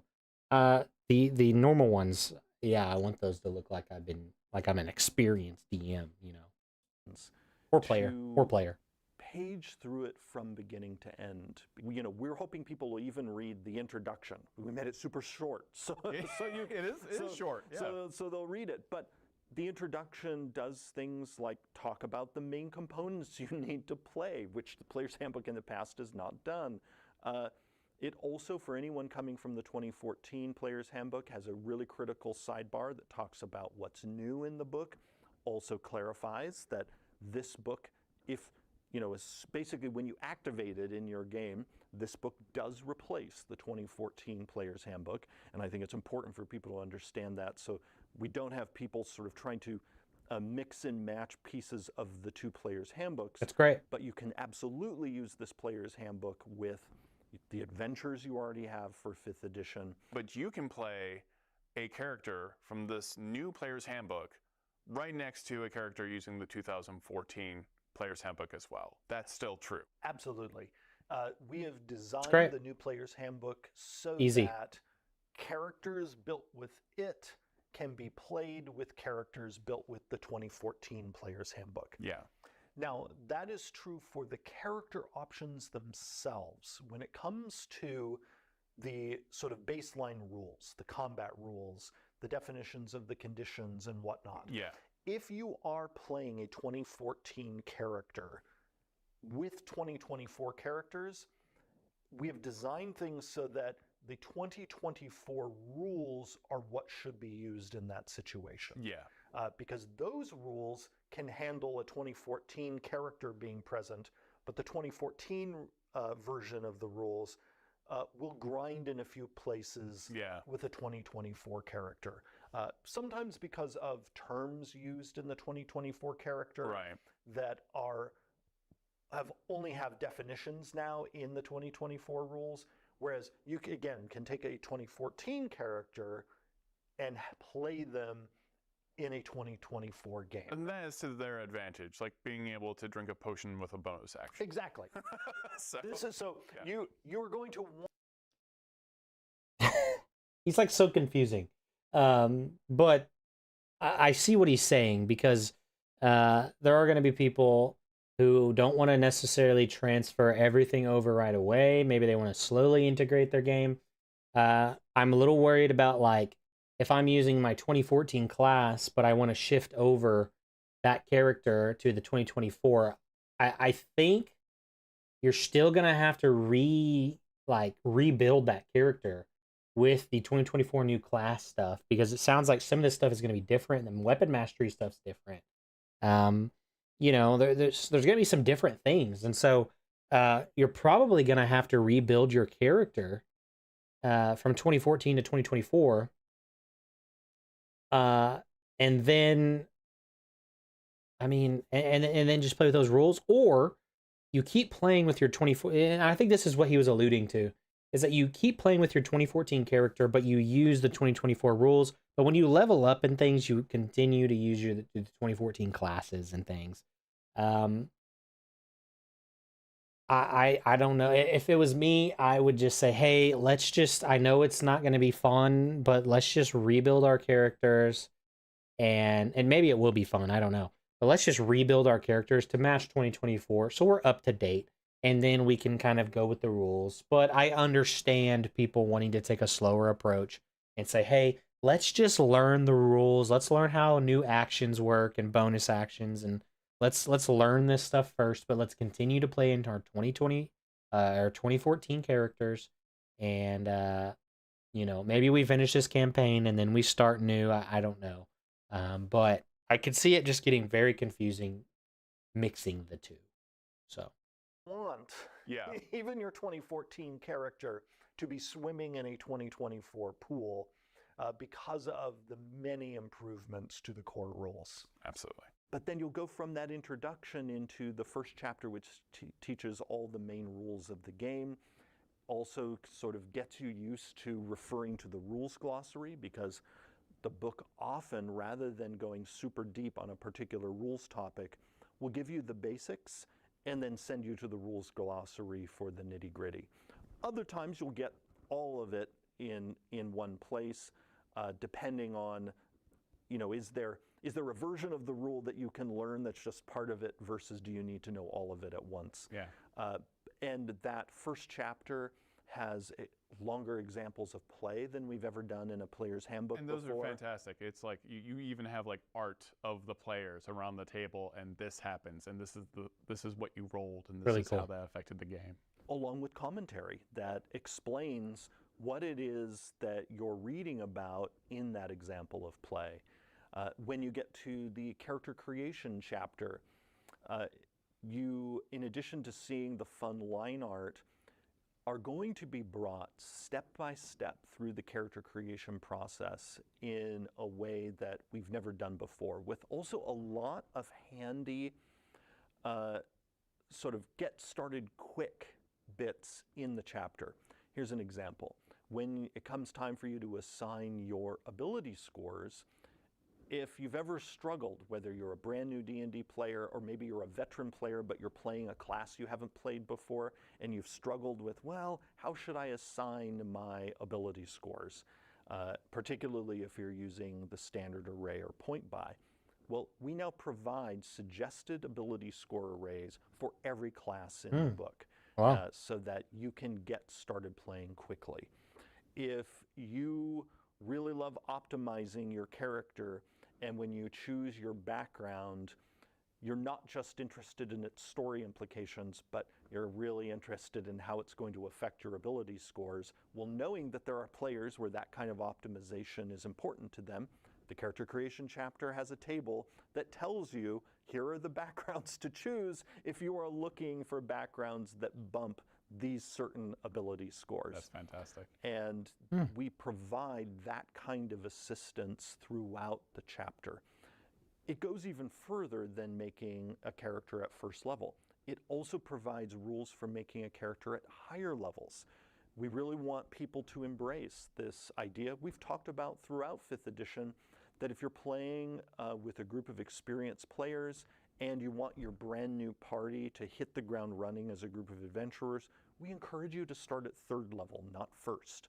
3rd level is when That's great. every class now gets their subclass and all of their main class abilities. And to support starting at 3rd level, we have now the rules for starting at that level in the player's handbook, as well as at any other level. So if you want to start a character at 18th level because your DM wants you to dive right into epic play, the rules for that are in the player's handbook too.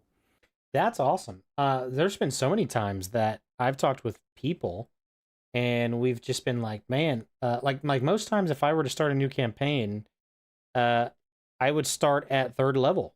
Of course, there are some classes that get their stuff at level 2. He just said all of our subclasses are now acquired at level 3, which I think, what is that, Paladin, or there's something that gets their class at level 2. So I wonder how that might affect them in the future. But seeing that now there's rules for how to get started at like level 18 makes me want to do more one-shots, makes me want to do more fun things like that.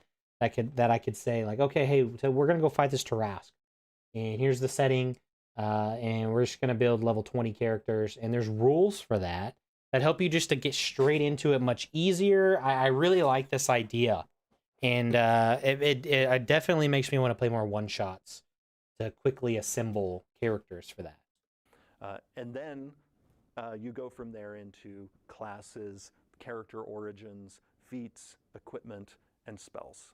And also the species have been, there's a lot of new there as well. Like the Goliath, all I can say is the Dragonborn feel very Dragonborn now. The Goliath feels exceptionally Goliath now. Just the fact that there are species here who were in the 2014 Yeah, the Goliath wasn't in there. The Goliath wasn't there.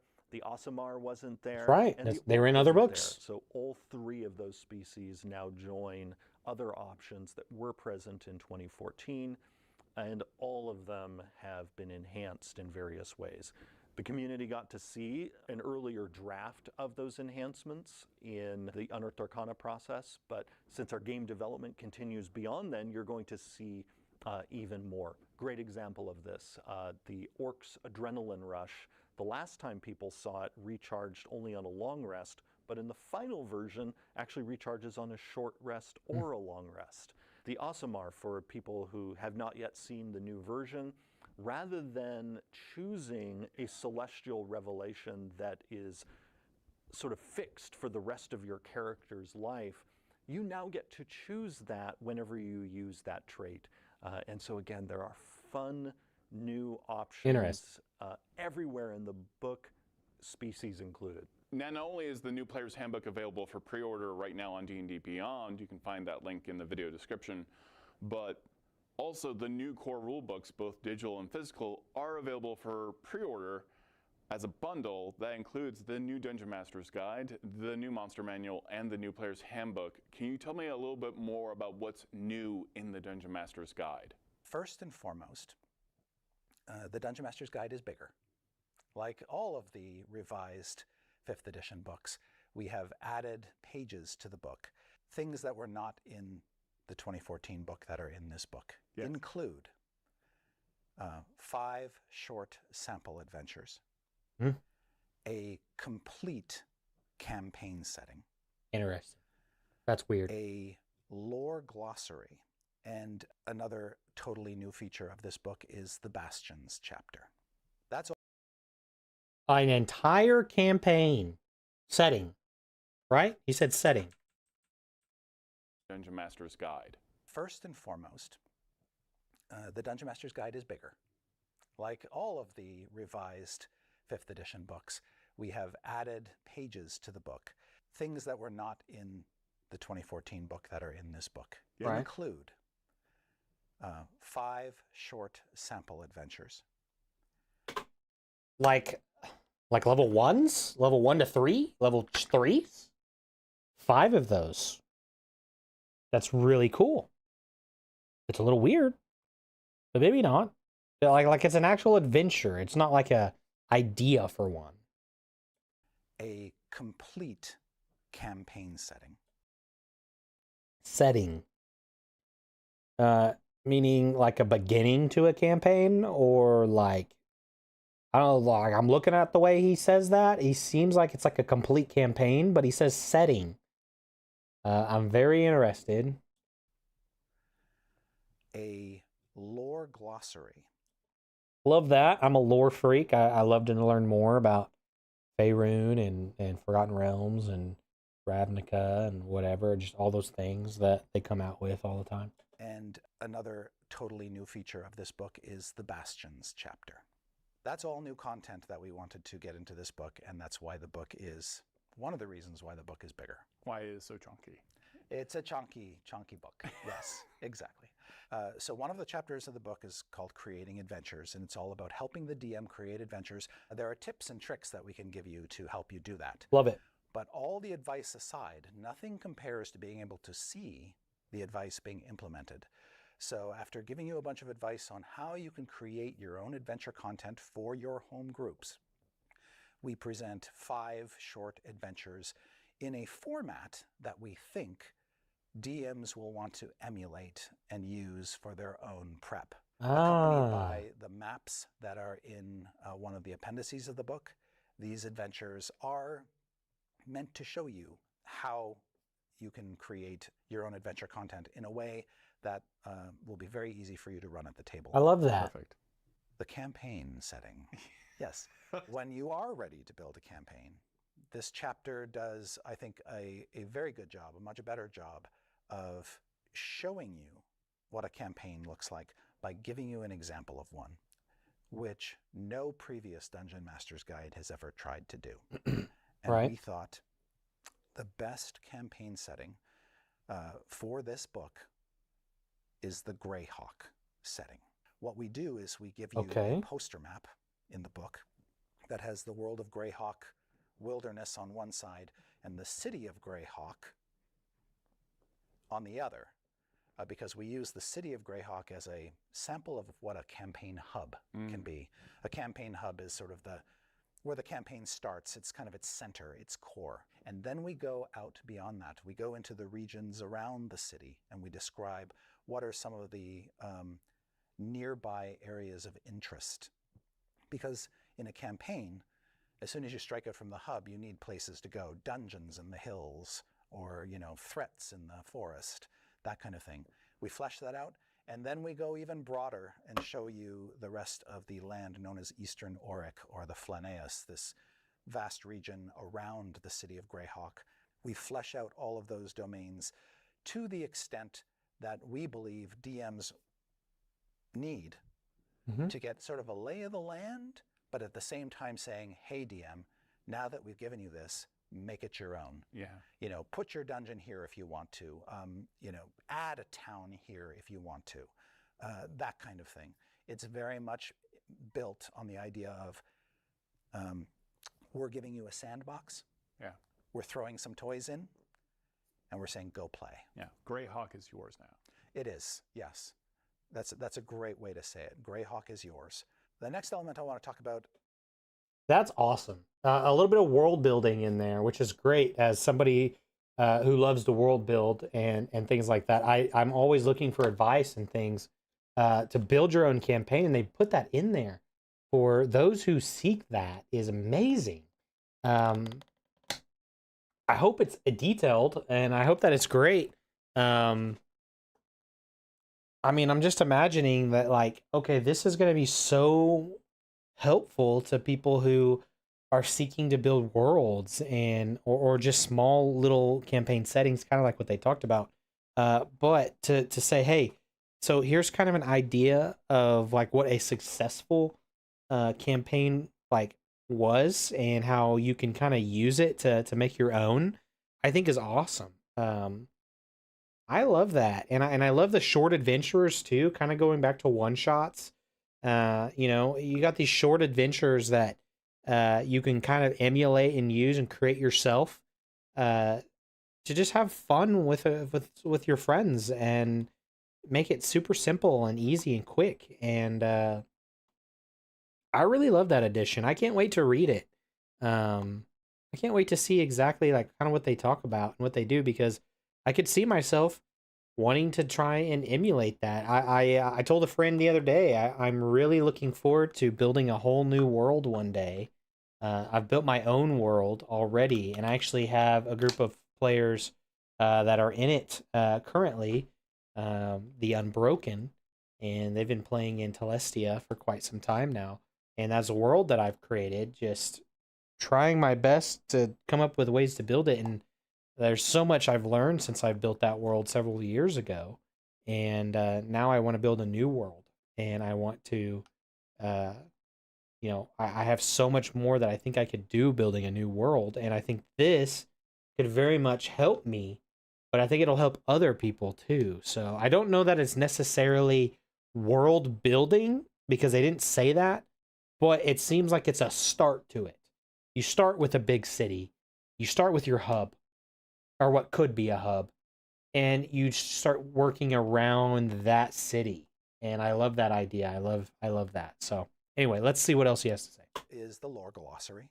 The lore glossary is an alphabetical listing of some of the most famous places, figures, and materials that are so iconic to D&D that we want them to be shared knowledge among all D&D players of all ages.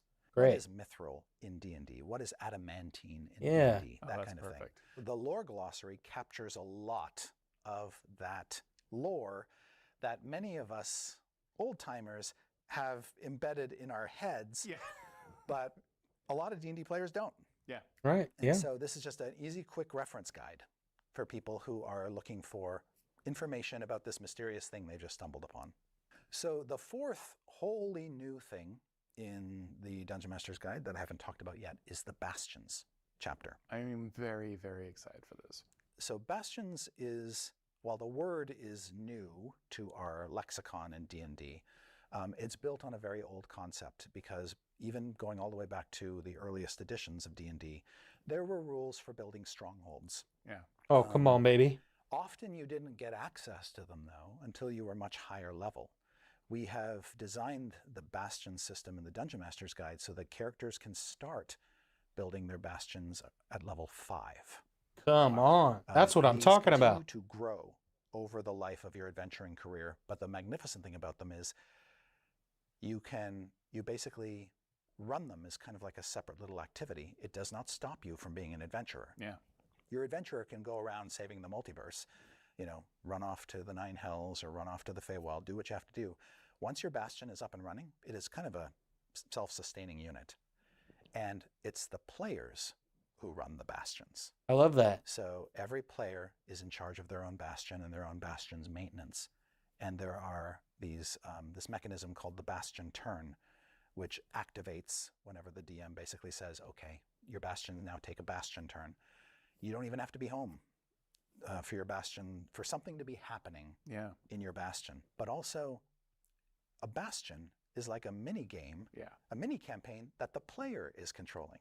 The players are essentially DMing their own microcosms within the larger campaign, giving identities to their hirelings in the bastions.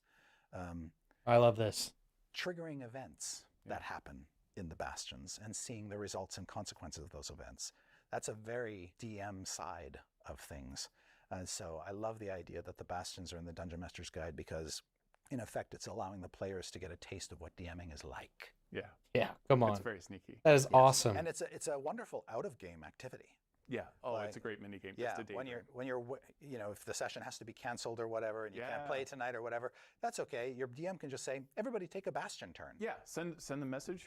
And then Everyone can off work the on their own players thing. go, and they just let the DMs know what their bastions did on that particular turn. It's a fabulous sort of game within a game. And then we have just a massive treasury. I mean, treasure section. Yes. So as in 2014, the biggest Bastions are going to be one of my favorite things. I can already tell. I the very first time that I saw anything to do with players owning property it was Critical Role, their very first campaign. And I was watching, and they came back to Grayskull Keep, which was their bastion. It was their castle. It was where they lived. And they went back to their keep, and they had, these hirelings, these people that they've hired to watch over their keep and to steward it and to take care of it while they were gone. I thought that was amazing. And as a DM, I've always wanted to replicate that because I think that is awesome. And I love that they're doing that here. Because even now, like the Unbroken, they don't have a place to live. And it's because partially they haven't really they haven't seeked out a place to live. But also, like, as a DM, I haven't went and tried to build a castle for them or a keep or some sort of structure that says, hey, here is a place that all of you can live in. And because right now there's no rules for that. You know what I mean? There's no rules. There's like a bunch of, I think I actually have a book. Let's see. Let me see if I have it. Yeah. Let me show you.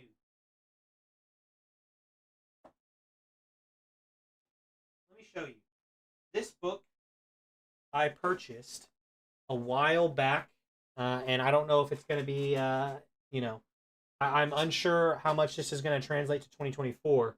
But I bought this book, Strongholds and Followers, and it is by. Let me see here. This is not official D&D, but this was written by Matt Colville, who has done a lot of great stuff, like extra stuff for Dungeons and Dragons.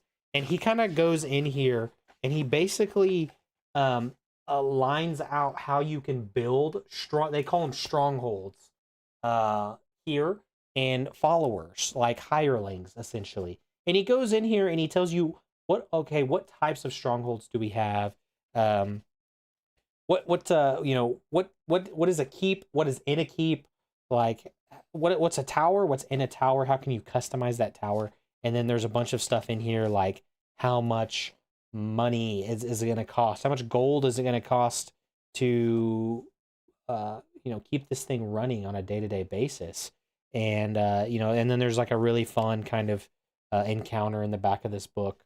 And like there's like a lot of like really simple things like, okay, I've got 12 light infantry that kind of stay at my keep, or I can use them, and it just has a lot of really good information about. I'm not sponsored by. I should say this. I'm not sponsored by Matt Colville, and I'm not sponsored by D&D Beyond or any of the new D&D stuff. I'm just doing this because I love D&D and I love talking about this stuff and I love sharing stuff that I know. But Strongholds and Followers and this Bastion's idea is lovely, and I think I love the idea that players can meet NPCs that I create as a DM, and they decide which ones they like and which ones they don't like and which ones they trust to maybe guard their bastions, their keeps, their strongholds, and which ones they're not so sure about, and things like that. And that even those NPCs can have a big part in their lives or their characters' lives. It's very cool, and I love this idea, and I cannot wait to see the written material on this once it releases. But in the meantime, this book is great if you want to know to help build your own strongholds and learn more about followers and hirelings and how maybe an attack on a keep could potentially go. This book is great. A lot of great material here. I don't know how much it costs. It's been a long time since I've bought it, but I know it's got some stuff about like, I think it's got stuff like Fizban's Treasury, some dragons and things like that seem to go in here. They have kind of like a glossary for certain things in here, like creatures and what a dragon attack on a keep could look like, and there's some really cool stuff in here. So if you get a chance, check it out. It's really cool. Let's continue on here. This chapter in the Dungeon Master's Guide is the treasure chapter. Loot? Loot? Yes. Every magic item is getting, you've got a little hairy eyeball. We took a look at it. We made some refinements to it. We stuffed even more magic items into the chapter to address certain holes or gaps that we'd identified. For instance, there in the 2014 DMG, there weren't a lot of common magic items, so we imported a few. That's great. We also saw opportunity to squeeze in some, shall we say, nostalgic delights. In celebration of 50th anniversary, including things like magic items used by the kids in the D&D cartoon. Perfect. Yeah. We've also taken another crack at I'm not the seeing that. crafting magic items rules. How do you, a player, how do you, a character, craft an item of your own with your DM's consent, of course? And is the crafting system also in the player's handbook, or is it only the DMG? That is a great question. So the answer is yes. There is crafting magic items in the player's handbook, but it's limited to some very simple potions and scrolls. Okay.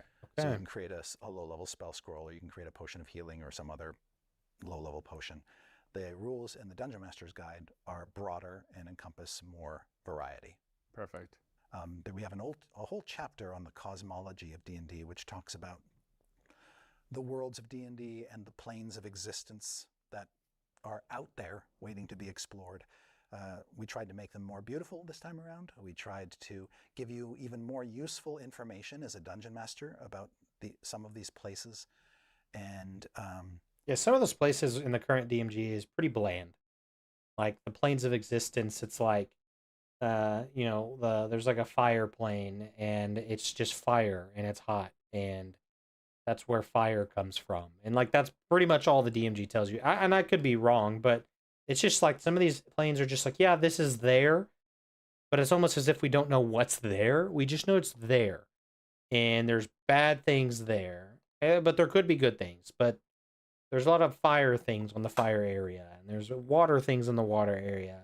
But it doesn't go so far as to say, like, okay, there's, you know, I don't know that it actually said that there's like cities and things. So it's very interesting. I love this. while still making it clear that, hey, you're the DM. What you show of the multiverse is entirely up to you. Perfect. We haven't talked a lot about the tracking sheets. Yeah, tell me about the tracking sheets.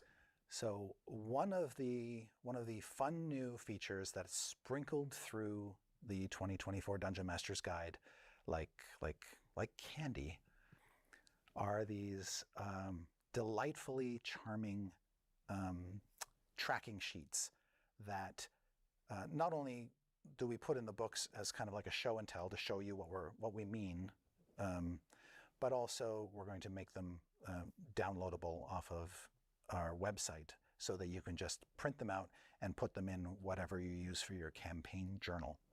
And these sheets are designed to help you keep track of important information in your game or in your campaign. There is for instance, if you want to create a new NPC, there is a sheet that we give you that you can use and write on to capture important information about that NPC, and it's presented in a very clean, elegant way. There is a sheet that you can use to build settlements like towns and villages. There's a sheet players can use to keep track of important information about their That's awesome. bastions. They need that. There is a sheet you can use as a DM to keep track of the magic items that you've dispensed to the party in the course of the campaign, to keep track of important character information, so that you have some information about the characters in the party readily accessible to you as a DM behind your screen. You need And then that. I think most importantly, or the sheet that I find most useful, is the session planner sheet, where you know you've got a game session next week. You can write down the key beats of what you think is going to happen, key characters, make notes and other things. These sheets are beautiful.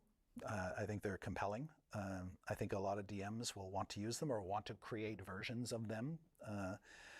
And they have charming little illustrations of monsters on them, which I think are absolutely delightful. Now, I haven't talked about the first 3 chapters of the book, Todd. That's my fault. I am a terrible interviewer. Well, tell me about the first few chapters of the book. Chapters 1, 2, and 3 are super important. Okay. And we put them at the front of the book because they're super important. That's a good structure. Chapter 1 is called The Basics. Perfect. It is a short chapter, primarily aimed at DM curious folks who haven't DM'd or haven't DM'd much and are curious to really kind of dive in and sink their teeth into the DM role. And then when we quickly segue out of there into chapter 2, which is called Running the Game. And it is literally that. It includes a sample walkthrough of play. There are similar things in the player's handbook, but this one is more aimed at the dungeon master. When we get to chapter 3 is a weirdo. There's a bunch of topics that have to be covered that are very situational. Traps, how poisons work, siege engines, information about NPC building, a bunch of these miscellaneous topics that the 2014 DMG covered, but they were sort of scattered Right. everywhere So throughout these the are the book. building blocks. Yes, that's a good way to look at it. Building blocks. We call chapter 3 the DM toolbox because it's just this cyclopedia of miscellaneous parts, toys that can come up in play.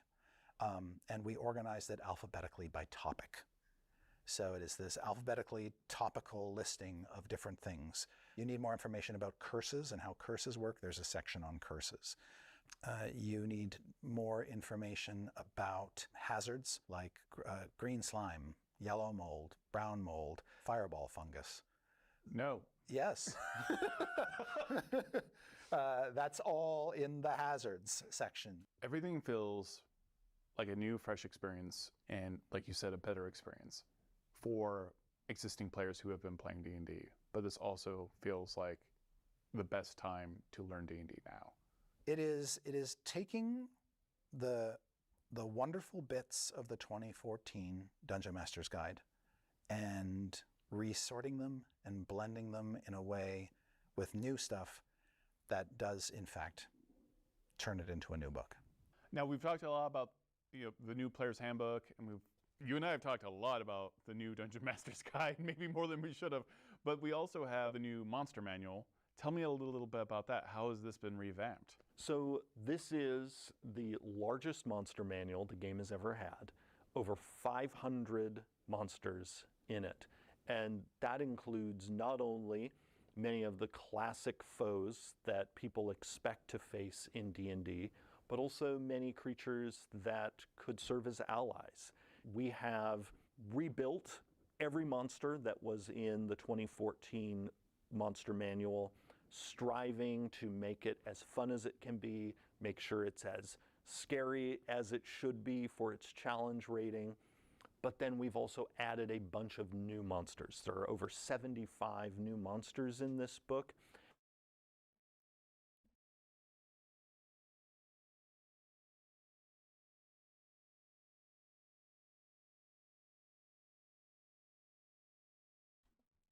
Sorry about that. That was my wife. She just let me know she's going to sleep. But I was about to make a comment too about the monster manual. Is that I kind of wish maybe they'd done something with challenge rating to make it a little bit more. Because right now, challenge rating is like it doesn't quite.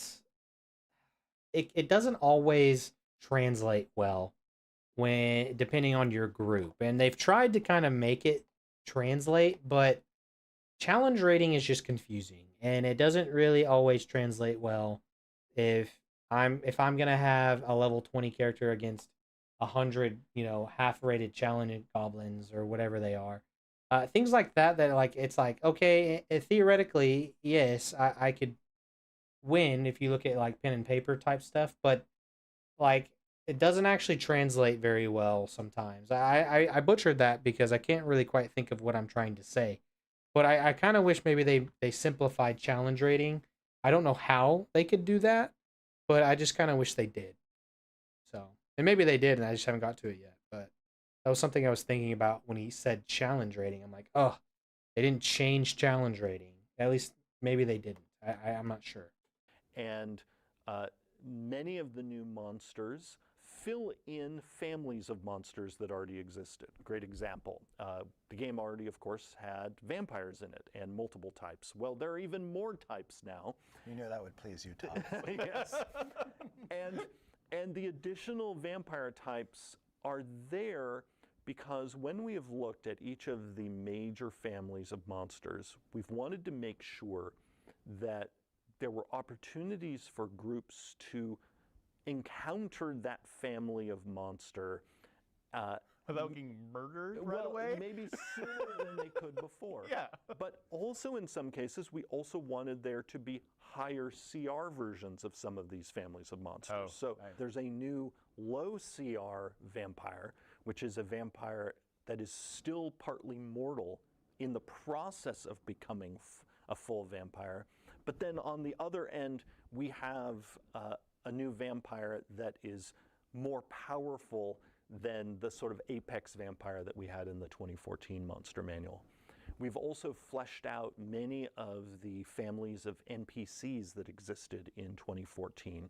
We wanted to make sure that those NPC groups remained relevant for more of a campaign, particularly because we know that DMs used the heck out of those NPC stat blocks that were in 2014. Yeah. And so in addition to expanding out some of those NPC groups, whether it's bandits or priests or mages, we've also created new groups. So there's now a group of performers, there's now a group of pirates, and so on, because we want to make this book the indispensable tool for DMs as they're preparing adventures and campaigns, to go to this book for inspiration, to be inspired by the art, by the stat blocks, by the story text, as they're creating their adventures, but then also to have a whole bunch of stat blocks that are super easy to use at the table when initiative is rolled, and the DM can unleash a whole bunch of surprises. Because there's been a little bit of extra added to them. And the art is also stunning. I've seen some of the art as it's been coming in, and that is stunning as well. And Almost all the art in the book is new. that's perfect. Yes, That's it's a lot of beautiful. art. It's glorious. Yes. Yes. One of the key things that we paid attention to was making sure that if it's a pre-existing monster, its challenge rating stayed the same. And that was a necessity for us because we want to make sure that the monsters are all compatible with our previous 5th edition adventures. But we knew, based on extensive playtesting and 10 years of experience, that not all the monsters were hitting their CR exactly right. So that gave us room to make some fun adjustments. Yeah. And so there will be many monsters, particularly at the higher CRs, that are going to be far more terrifying than they were before. We also, in the Monster Manual, have created Apex versions of certain creature types that didn't have an Apex version before. Some of our creature types, dragons and giants being prime examples, along with our fiends, have long had really high CR, iconic examples of those creature types. We also, of course, have the Tarrasque as the apex monstrosity, but we have some other creature types that were missing a monster at that high level of difficulty, and so we have filled those gaps in the new Monster Manual. So that now means we have, in the construct category, we have a colossus that can just trample cities. In the ooze category, we have the blob of annihilation that can dissolve entire towns worth of people into it. I mean, a total horror. We now have an arch hag in the Fey category that can strike true terror into high-level groups, cackling while doing it. Even the elemental category, it's interesting. Elementals, that's one of the most classic monster categories, but it too was actually missing a monster at the sort of Tarrasque tier, and it now has one in the form of the elemental juggernaut. Well, we're about at time, but we are going to have a series of these videos coming out every single day during the weekdays. We are going to be going over different features in the player's handbook. We're going to be going over every subclass, every class, rules glossary, spells. I hope everyone doesn't get sick of me because we're going to talk about this every single day. I'm very excited that all 3 of these books are up for pre-order, and that you can also pre-order the player's handbook separately. Thank you so much for taking the time. Thank you for letting me interview you for so many years and put up with my fanboyness. But I'm so excited for these books. You've done an amazing job, and I hope you guys. Well, that was it, y'all. What do I think about this? What do you think about this? Let me know. It sounds very exciting. Of course, we can hype it up all day long. We need to see the fine details. We need to see what exactly is getting changed. these weapon masteries and things like that. What exactly are we sacrificing to make these changes? But I'm very hopeful. I'm very excited. Actually, I'm not subscribed to them, so I'm going to subscribe. This is exciting. This is super exciting, and this came out last month, and I'm only just now kind of finding it. I'm interested to see, like, it looks like on some of these links you can go and pre-order. I'm wondering if you cannot get like the alternate versions as well from this website, from their website. It doesn't seem like it. It does seem like the dates to come out is September 17th will be the handbook, November 12th for the DMG, and February 18th for the Monster Manual. Oh, we have to wait so long for that amazing Monster Manual. So I don't know when the alternate ones will release. They didn't say anything about that, but I will be getting my hands on maybe those alternate copies just because I think they're beautiful. Yeah, there's a lot of really fun and unique stuff coming, it sounds like, and I'm really excited about having more options as a DM and as a player. The different apex predators that we can launch, that could all be campaign settings themselves. There's a lot of really fun stuff here, and it really excites me as a D&D player, seeing how D&D has just been very popular over the last few years, even with like Stranger Things and just all these other companies that are popularizing D&D. This is making me very excited. I expected this to only be about the handbook because that's what it says here in their title, but they touched on some other things. What do you think? And will you be getting this handbook and this kind of stuff in the near future once it comes out? It looks like they have a lot of good stuff here. And so maybe we'll kind of go in here and just kind of start watching some of these videos.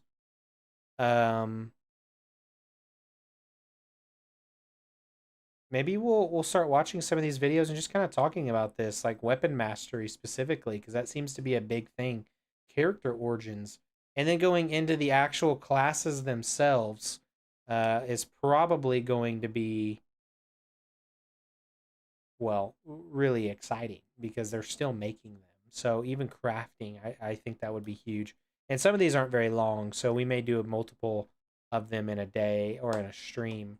But yeah, let me know what you guys think. And are you gonna be getting this book? And what are some things you're most excited about?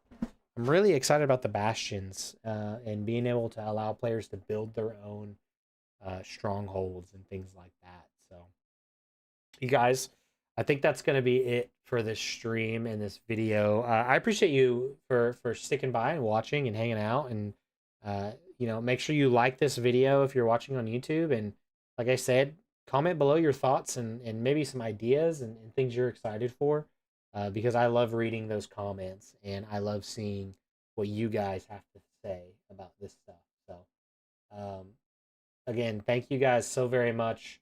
I love you all, and I will catch you on the next one where I believe we're just going to start talking about some of this stuff as we get closer and closer to the launch of the new Player's Handbook of 2024. So thank you all so very much. I love you all, and I will catch you in my next stream. And until then, peace out.